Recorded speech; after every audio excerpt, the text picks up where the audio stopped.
Attention, you're listening to the Todd Huff Radio Show, America's home for conservative, not bitter talk radio. Be advised that the content of this program has been documented to prevent and even cure liberalism, and listening may cause you to lean to the right.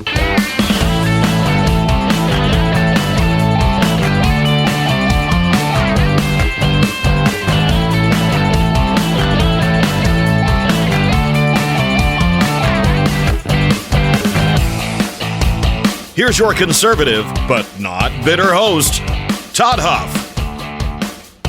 Well, the stick with the issues crowd, as Rush used to talk about, is really going to be upset with me today because I can't help it. I am beyond being able to be helped here because I watched that Pacers game last night, and I have to tell you, if you don't watch, you don't even have to like sports, my friends, to enjoy what we are able to behold with this, because it has been absolutely incredible. And I'm not going to talk about it the whole time.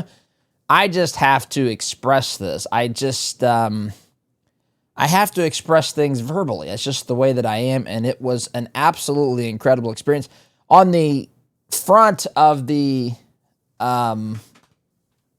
news, there's plenty of things to talk about in the news as well, which we'll get to, which I want to make sure we get to. We've got the passage of the big, beautiful bill, as Trump has referred to this thing, as it's now referred to. We have Trump versus the South African president in a showdown at the White House, which was for the ages. I mean, it's incredible. This may be one of the most, this may be one of my favorite things Trump has ever done, calling out the South African president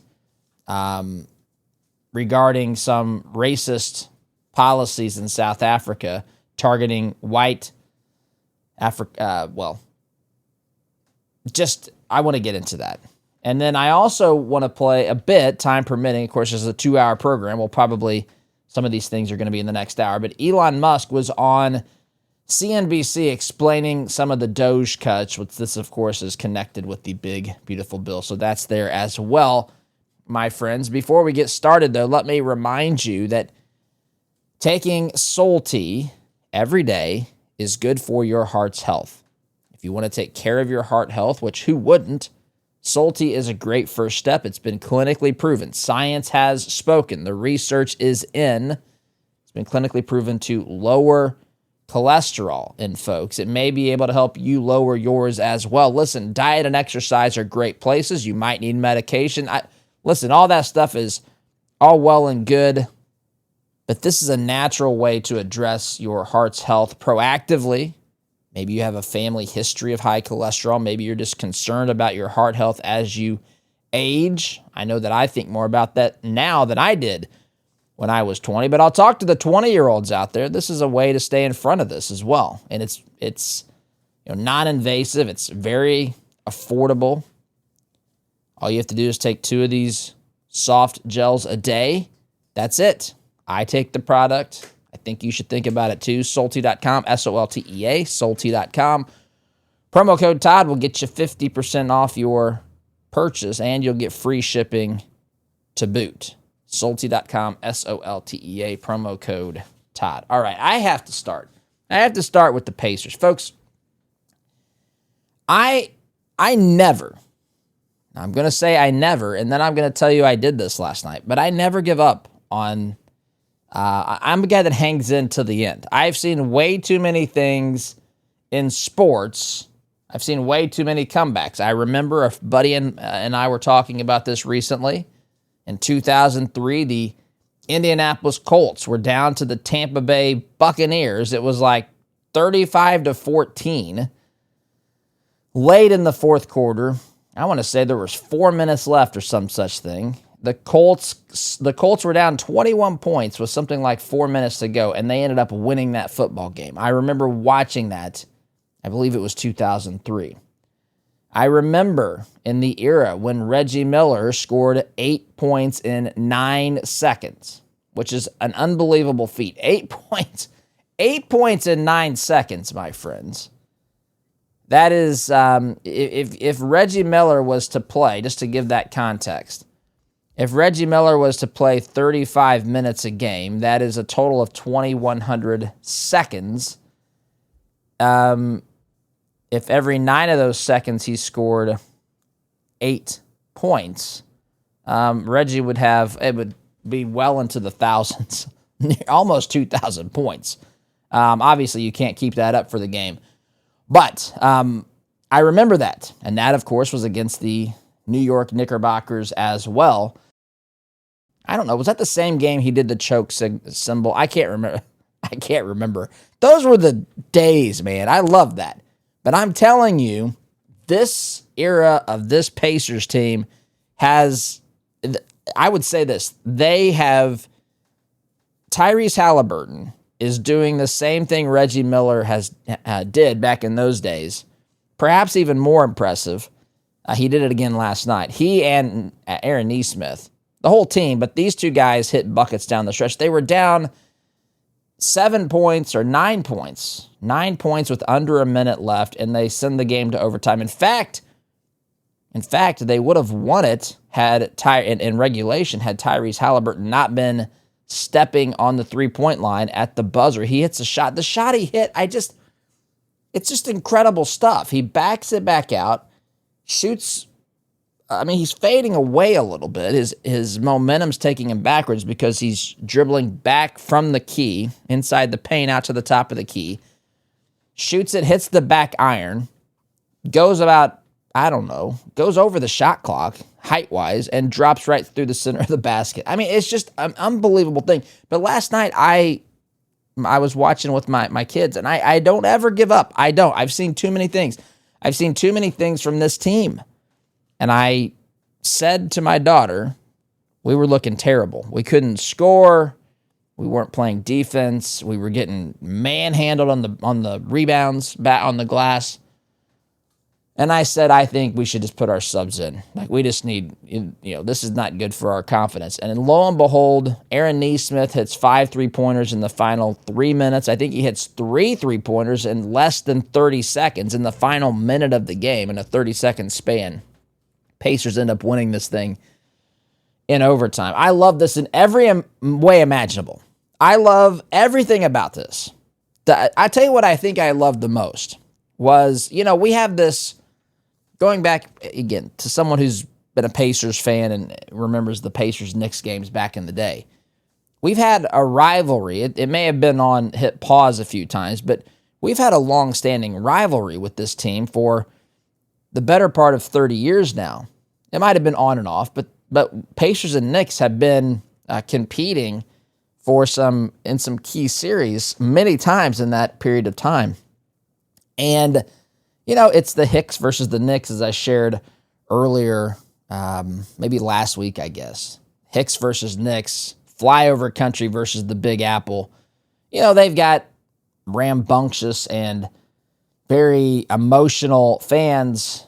They've got a strong fan base. We've got a strong fan base. These two arenas, I think, are two of the best arenas to play in. And it was rocking there last night. They want to beat us badly. They think that we're overrated and we're lucky and all this stuff. And listen, I'm not going to tell you that the Pacers haven't been lucky, but I think it was Oprah Winfrey, and I'm not a big fan of Oprah, but I believe she made the comment. She said that luck is when opportunity meets preparation. I think she's the one that said that or something like that. And they've been lucky. In fact, Oz was just telling me this morning, in the past, 25 years or some such thing, in the final minute or 50 seconds, I think it was, in the playoffs, that if a team is down 7 or more, they've won 4 games and they've lost something like 1,700 games. And 3 of those games, let this sink in, 3 of those games, I know we'll get onto the issues here in a second, but 3 of those 4 victories have been won by the Pacers here in the past 2 or 3 weeks. And they've done it against the Milwaukee Bucks. They've done it in all 3 series now. They did it against the Cleveland Cavaliers. They did it against the New York Knickerbockers last night. And it was a glorious thing. Tyrese Halliburton, after hitting the shot in regulation that he thought was the game winner, and it would have been the game winner had he stepped back another, inch and a half, because his toe was clearly on the line. Hits the old celly, as they say now, celebration, as the young folks call them, His celly was to do the choke symbol to the New York Knickerbockers, to the folks in the Garden, and you could hear a pin drop in that place. That's perhaps what I liked the most, is to take the wind out of the sails and to do it in such dramatic fashion of our opponents. And I love it. I am here for this. It is entertaining. If you don't watch it, they play again Game 2 at the Garden tomorrow night. Then Games 3 and 4 will be back here in Indianapolis. This series is every other day. So we've got Game 2 in New York Friday, Game 3 in Indy on Saturday, Game 4 in Indy on Tuesday. So anyway, that's all I'm going to say about that. But I'm on cloud 9 after this because it was I would say the Pacers have had some incredible games in the playoffs, but also in the regular season. They won games they had no business winning with comebacks similar to this. But I'm going to say of these 3 playoff games that they were down 7 points in the final minute or whatever it was, and they came back to win. I think last night's was perhaps the most impressive. It's the first time I just didn't think that I didn't even think they were going to do it. In fact, the probability of the Pacers winning last night at the lowest point, let's say the probability of the Knicks winning was 99.96%. That means it may have been, so what is that? Is that 99.96? That's 4 out of 10,000, isn't it? That's not even, I told Oz 4 out of 1,000. It's 4 out of 10,000. That game was played 10,000 times. The outcome would have been what it was only 4 times. I mean, that is just a remarkable thing. It is a great team. A great team. That's the other thing. And I will say this.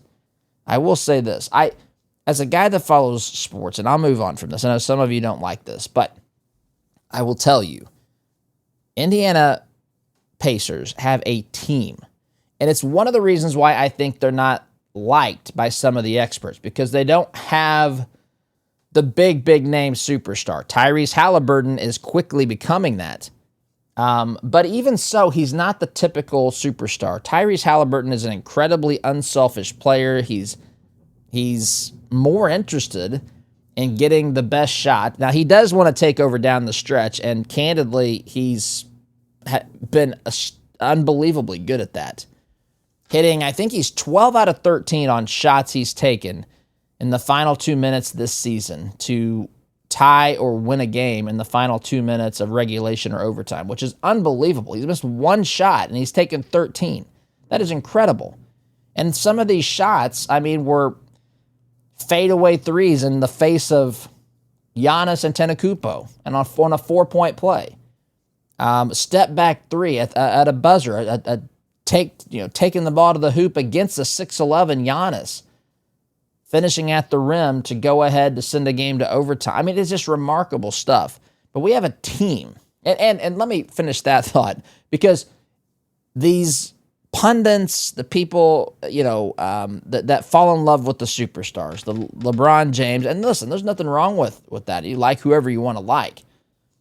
But the Pacers don't have that guy that just says, give me the ball, let's run the boring isolation. To me, this is how basketball was meant to be played. Moving the basketball around the court. You've got people who can score out there at any given time. There are multiple players on the Pacers who can score 20 points. This is a team effort. I love it. And when it's back here in Indy, the team grows by another 16 or 17,000 people, because that stadium is rocking. So if you're going to that, enjoy it. Help the Pacers carry it home. But my, oh my, that was a tremendous basketball game last night, and I am here for it.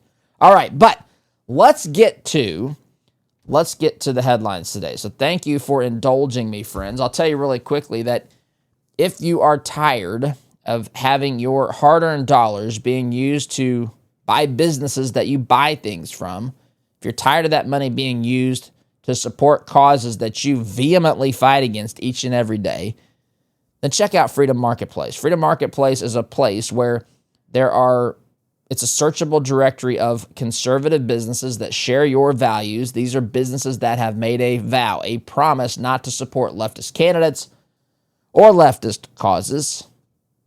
It's totally free for you to use. These are good, patriotic businesses that are pushing in the same direction you are pushing. Check it out today, freedommarketplace.net. That's where you can go, freedommarketplace.net. Liberty and business for all, my friends. All right, let's get to this. Let's get to the big, beautiful bill.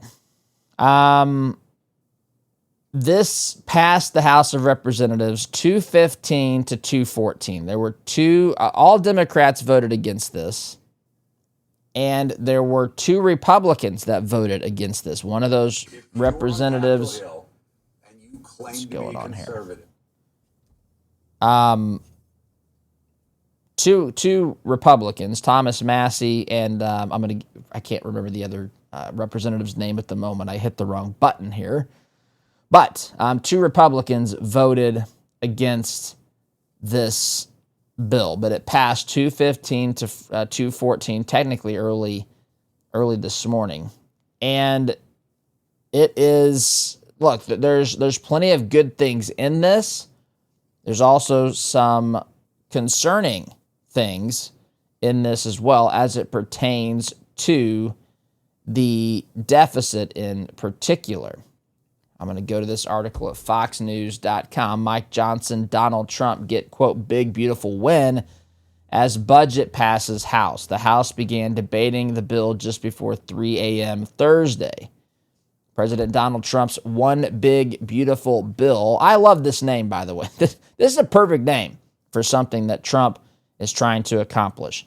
And he's trying to get as much into this bill as possible because this is not subjected to the filibuster. This is a reconciliation bill that involves spending, so this is not going to be subjected to the Senate filibuster rule, which would create a legitimate problem because, of course, Democrats would have, in all likelihood, the votes to block this.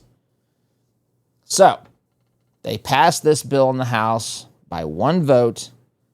It is a significant victory, the article says, is for House Speaker Mike Johnson, of course, the speaker from Louisiana, who navigated deep inter-party friction within the House GOP conference to deliver a product from which few Republican lawmakers ultimately defected. The bill is a sweeping multi-trillion-dollar piece of legislation that advances Trump's agenda on taxes, immigration, energy, defense, and national debt. It's sought to make a dent in the federal government's spending trajectory by cutting roughly $1.5 trillion in government spending elsewhere. By the way, these things are measured 10 years out. So this is a 10-year cut of $1.5 trillion. But I want to talk about this because in the short term, there's going to be deficits. And this is why Massie and Warren Davidson, who's the other Republican who opposed this bill, this is why they voted against it. But it still ultimately passed. There's still a lot of good things in this. The U.S. government, the article says, is, of course, over $36 trillion in debt and has spent $1.05 trillion more than it's collected in the 2025 fiscal year, according to the Treasury Department. So the bill passed 215 to 214, which is 2 Republicans, and I told you about those. There also was 1 Republican named Andy Harris, who's the House Freedom Caucus chair, who voted present. So he didn't vote no, he just voted present on the bill. Republicans spent more than 48 hours continuously working on the bill from the time it came before the House Rules Committee, the final gatekeeper before the House-wide vote, at 1 a.m. Wednesday. That passed, I think, by 1 vote there as well, when it passed the chamber just after 7 a.m. Thursday. It's quite literally morning in America, again, Mike Johnson said. What we're achieving today is nothing short of historic. Now, I want to pause here. I've got mixed thoughts on this. Listen, I'm a fiscal conservative. I think that our federal debt and deficit needs to be addressed. This bill on paper begins to do that, but it doesn't do it initially.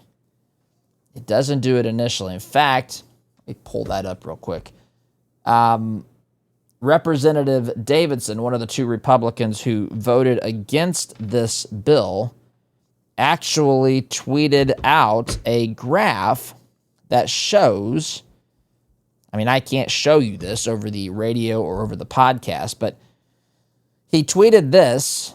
He tweeted this at 6:02 a.m., just actually earlier this morning. He said, "While I love many things in this bill, promising someone else will cut spending in the future does not cut spending. Deficits do matter, and this bill grows them now. The only Congress we can control is the one we're in. Consequently, I cannot support this big deficit plan. No." So he's calling it the big deficit plan. And why is he doing that? Because now on paper, the deficit is being cut this year by $143 billion. But then for the next 4 years, 2026, 27, 28, and 29, there would be a deficit. According to this bill and all the projections, I mean, this is what the math is projected to be. Next year, there would be a $416 billion deficit. The year after that, $451 billion. That's the high point, according to this projection. Then in 28, it drops to $371 billion. Then in 29, it drops to $207 billion. Those 4 years are showing a deficit by the estimates that we have. Then the final 5 years of this 10-year projection, 2031 through 2034, there's supposed to be a $96 billion surplus, and then followed by 252, and this just gradually increases over the final 5 years from basically $100 billion to $425 billion. So that's the projections, my friends. And so that's why people like Massie, who I respect Massie a lot. I don't know as much about Representative Davidson, but I understand the principle here, and they're not wrong on this. We've been told for a long time that the deficit spending would come down the road. We've kicked the can down the road many, many times. So this is a concern. I want to talk more about this. I look up at my clock, and I see that it is time for me to take a time out, my friends. Sit tight. You're listening here to Conservative Not Bitter Talk. I'm your host, Todd Huff. Back in just a minute.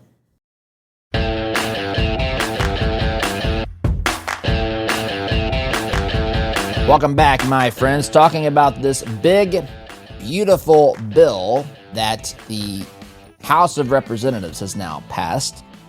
Talking about why a couple of Republicans did not vote for this. This thing passed by one vote. One single vote in the House of Representatives, 215 to 214, is the final vote tally on this, with 2 Republicans voting no and 1 Republican voting president. So, going back to the article here, and I want to talk about deficits. I want to talk about, actually, let's do that first. Let's talk about that, because if you've listened to this program, one of the things that you would have heard me say is that the problem that we've had, well, we've had many problems, but one of the problems we've had is that we always kick the can down the road. We kick the can down the road when it comes to addressing federal spending. Spending is the problem in Washington, D.C. Make no mistake about it. Now, there's things in this bill like Trump wants to do an initial investment in a missile defense system. A golden dome, I believe, is what he refers to this as, to be able to protect the United States from missile attacks, much like Israel's Iron Dome, using similar technology or whatever to be able to protect the homeland from missile strikes, as Israel has had to do for quite some time. So that's in this bill. That's a good thing. Securing, continuing to secure the border, continuing to fund deportations, that sort of stuff is in the bill. And so there's good things in the bill, But there's also the fact that the bill adds to the deficit here in the first 5 years, 4 of the first 5 years. This year it shows that it doesn't add to the deficit. But again, we also know that we've spent more than $1 trillion more than we've brought in this year as well. So this is complicated. These estimates are rarely truly correct. In fact, if we're being candid, 9 times out of 10, the projections are much less of a financial burden than what it actually turns out to be. It seems that we oftentimes, if it says there's going to be a deficit, it seems to be that when it comes time to spend the money, we somehow spend more than what was projected and so forth. But so I have a problem with this. Now, the question that all these folks had to answer, and I don't have all the answers to this. You have to, kicking the can down the road is a problem. And I'm sick and tired of that. And with that in mind, I very much see where Massie's coming from and can see myself in agreement. I also understand that there are realities and that we are turning the Titanic and that there are things that have been ignored for a long time that haven't been addressed, in particular things pertaining to border security and deportations and that sort of thing. And this is apparently the best that could be negotiated. So I also understand that you have to deal with realities. And this thing passed by 1 vote. That's the hardcore truth. That's the bottom line. So what would have been a better option here? Look, this stuff is...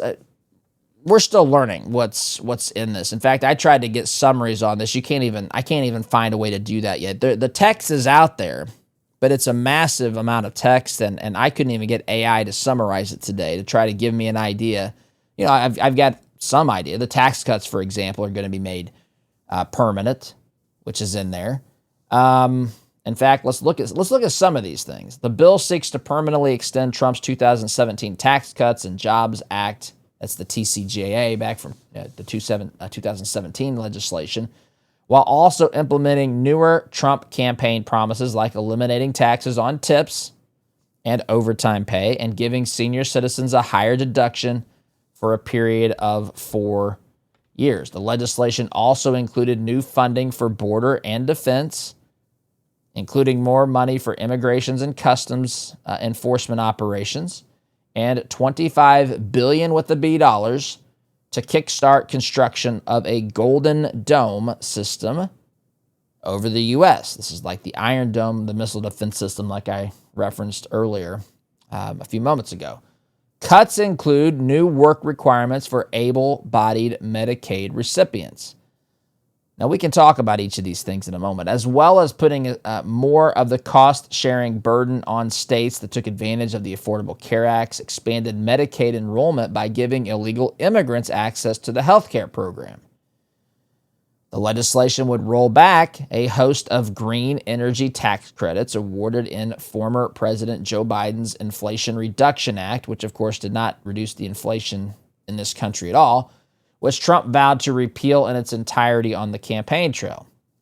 It would also cut SNAP, the Supplemental Nutrition Assistance Program, by roughly 20% by introducing some cost-sharing burdens on the states and increasing the amount of able-bodied Americans facing work requirements to be eligible for food stamps. Let's talk about able-bodied Americans and federal programs. Let's just talk about that for a moment. There was a time when this was even popular from people like Bill Clinton. I mean, this is an obvious thing. If you're going to be getting federal benefits, if you're going to be getting access to entitlement, dollars and so forth, the state, the taxpayer, has every right to require certain. Now, listen, you can't require people give up their constitutional rights, but that's not what we're saying here. We're saying in order to receive these benefits, if you're able-bodied, you have to be doing something. You can't. There is something fundamentally wrong about allowing people There's something fundamentally wrong with people who have this mindset, and there's something fundamentally wrong with people who allow this mindset to take root in their country and that we fund it. And so there's something fundamentally wrong with not wanting to work if you're able to work. Look, you may struggle. Folks, we've been through, I've had certainly my fair share of that, but it was never because I wasn't working. When you start or grow businesses and so forth, there are times when, it's tough. You hear these stories of people sleeping on the floor, not, living in their car in extreme cases. I mean, people have taken, to start a company, they take great risks sometimes.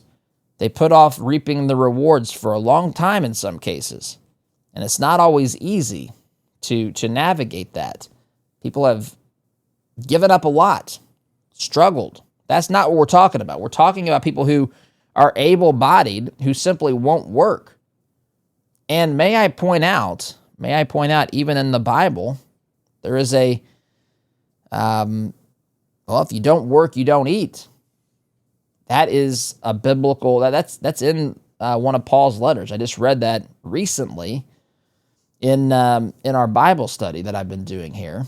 So, and of course I'd read it in the past too, but that is not a bad concept. Now, it doesn't say, and this is important, I want people who don't like what I just said to hear me say this because they think that people like me are just too heavy-handed at what kind of heart of stone do you have or whatever, right?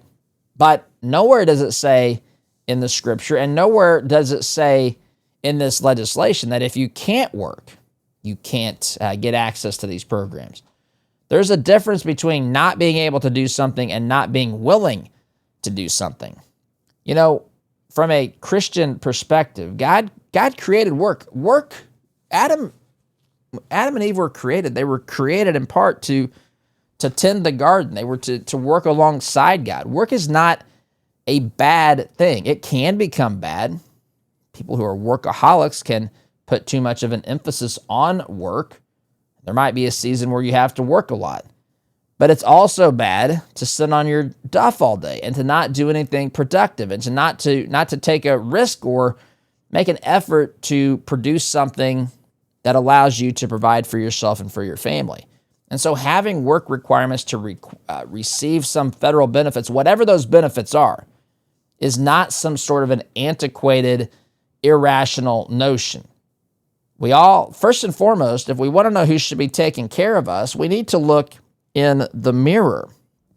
We need to look in the mirror. None of us are entitled for someone else to take care of us. Now, people do so out of the graciousness of their hearts. And those who, the right way to look at it is if you were helped during your hard times, the whole pay it forward concept, then you have an understanding that, hey, sometimes bad things happen to people who are doing the right thing. Sometimes people get sick. Sometimes jobs go away. Sometimes any number of things could happen. Bad things can happen. And sometimes we all need help, but it doesn't mean that we cease to be responsible for ourselves, that we cease working, that we cease trying. And so that's not a bad thing to put in here. Now, of course, they're going to frame it as though it is a heartless, just a cruel way of requiring people to, carry their own weight, right? But that's this side of heaven, my friends. That's part of how this world works. So timeout's in order. Got to take a break, my friends. Sit tight. You're listening to Conservative Not Bitter Talk. I'm your host, Todd Huff. Back in just a minute.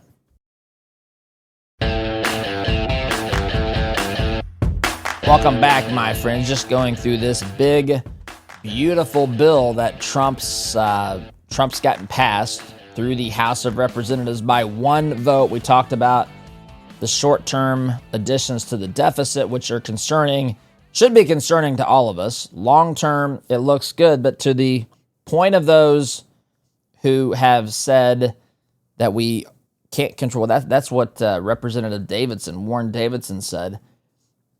He says, I love many things in the bill, but promising someone else will cut spending in the future does not cut spending. So what does it do today? And to his point, today what it does is it adds to the deficit.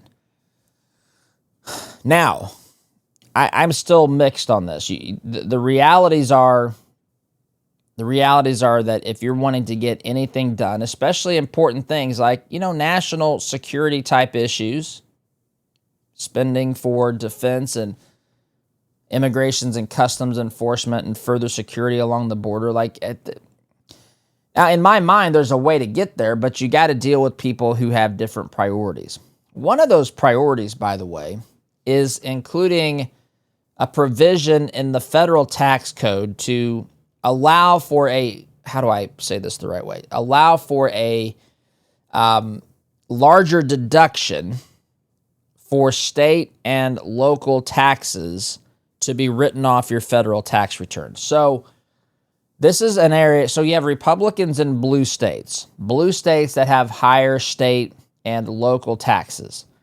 They say, look, we don't want to pay federal taxes on money that we didn't ever realize because it was taken from us in state and local taxes. So there's always been, under the previous tax code, or currently, because this isn't law, there's a $10,000 cap on how much you can write off for state and local taxes. So in other words, if you're in a state that has high taxes, let's say, I don't know, say California, easiest one to pick on. You can say, hey, you can't tax federally $10,000 of my dollars because the state took it. I never had it. But that's the limit. Anything over that they took is really kind of your state's problem, which of course impacts the the individual taxpayer because he or she is thinking, hey, that's not my fault. But then from the federal tax side, it's like, hey, that's not our fault either. We're being reasonable in how much of a deduction we're allowing you to have. But your state is run by a bunch of morons is basically what this comes down to. So they raise this cap. They raise this cap on the deduction. It's called the SALT deduction, state and local tax deduction. It's quadrupled to roughly $40,000. But that is limited for people making less than $500,000 a year. Regardless, that's one of the places that Republicans had to compromise on. So it's there's a lot of good things in this bill. There's a whole lot of good things in this bill. It's 1,100 pages, 1,116 pages. But there's also concern, and I want to speak to that. I want to speak to that here in the closing moments of this program.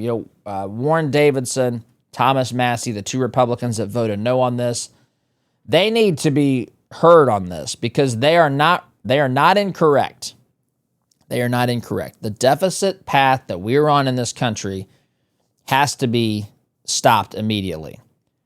One of the things that we as Americans, as Republican voters, have allowed to happen over the course of time is that we've allowed our politicians to promise us great things tomorrow, great things in the future. But tomorrow never comes. Tomorrow never comes. And deficits need to be cut today. This shows that deficits will be cut, out in 2030? But that's so far in the future that this law could be, if this is passed, this thing could be, repealed and replaced. And that stuff never happens. Or Democrats win control of Congress and we're doing a massive spending bill again. This is all theoretical. And it sounds good. And there's a part of me that says, if I knew that this would happen, I understand the realities of this. We have to fix a problem. Certain important things have been completely ignored. We have to deal with realities. We only have a couple of votes. The pragmatist in me says, I understand this completely, and this is the best that we can get. But the other side of me who says this is the same game that we have been subjected to for decades and decades and decades, says that this can't be the best that we could have gotten. So I don't know. I mean, this was fought for long and hard. You've heard me criticize Congress quite a bit. In fact, I recently said, I don't know if I said it on here or privately. I've been aggravated with our Congress. The only thing that seems to be getting done in our country is what Trump is doing, the executive orders he is initiating. Some of those, of course, have been stopped. Others have not. I mean, it's everything that happens seems to be initiated by Trump and the Trump White House, which, of course, we all knew was going to happen.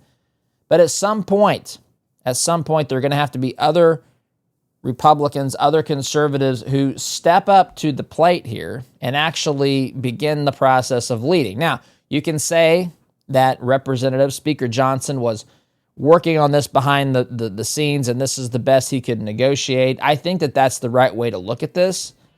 But at the same time, to pretend that this is the final solution to all of our problems, we're not there yet, my friends. We got a lot of work to do. So there's the music telling me it's time to wrap up, my friends. See you in the other hour. SDG.